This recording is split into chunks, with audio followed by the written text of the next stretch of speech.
तो आज class 11 chemistry के अंतर्गत लेसन 2 का हम लोग अध्ययन कर रहे हैं। और ये कई बार प्रश्न पूछा जाता है कि क्वांटम यांत्रिकी मॉडल क्या है, श्रोडिंगर तरंग समीकरण भी लिखिए। तो पहले देखते हैं कि आखिर पूछेगा क्वांटम यांत्रिकी मॉडल, तब क्या बता सकते हैं।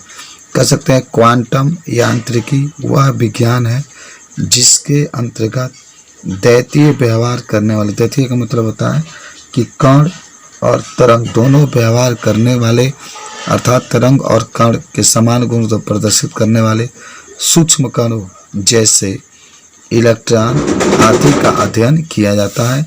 इन यांत्रिकी ने परमाणु के एक नए मॉडल को जन्म दिया जिसे क्वांटम यांत्रिकी मॉडल कहा गया। यह मॉडल श्रोडिंगर तरंग समीकरण पर आधारित है। यानी हमने क्वांटम यांत्रिकी मॉडल में कह सकते हैं कि जो सूक्ष्म कण होते हैं जैसे इलेक्ट्रॉन होता है, ये कण और तरंग दोनों का गुण प्रदर्शित करता है। तो यांत्रिकी मॉडल में इसी का अध्ययन किया जाता है।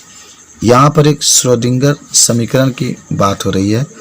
तो श्रोडिंगर समीकरण देखिए, D square psi upon d x square. याद रखो ये डी है, या डेल्टा भी कर सकते हैं, डी ही कहिएगा। डी स्क्वायर साई, इसको साई कहते हैं, बटा में d x square plus d square psi बटा में d y square plus 8 pi square m upon h और छोटा कोष्ठक में ई माइनस यू साई बराबर 0।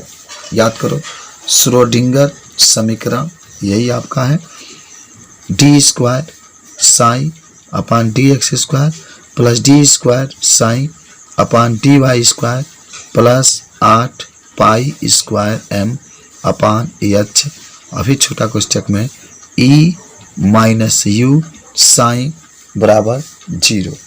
तो इस तरीके से अगर आपसे कोई पूछे तो आप तुरंत इसके मान को बता सकते हैं कि क्या होता है।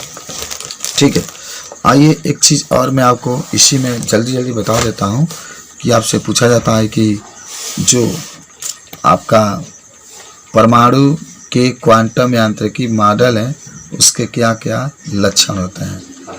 तो पहला तो आप बता सकते हैं कि परमाणुओं में इलेक्ट्रॉन की ऊर्जा क्वांटित होती है, अर्थात इनमें केवल कुछ विशेष मान ही हो सकते हैं। उदाहरण के लिए जब परमाणुओं में इलेक्ट्रॉन नाभिक से बने होते हैं तो इनका कुछ मान होता है।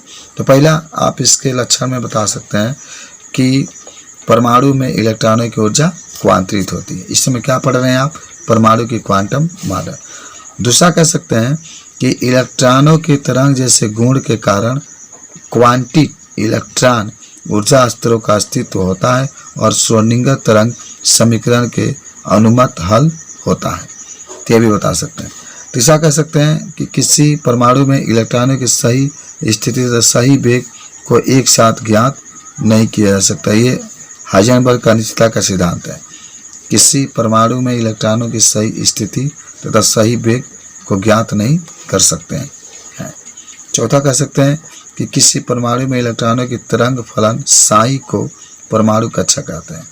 ठीक है, किसी परमाणु में इलेक्ट्रॉनों की जो तरंग फलन रहता है जिसको साई से प्रदर्शित करते हैं को परमाणु कक्षक कहते हैं।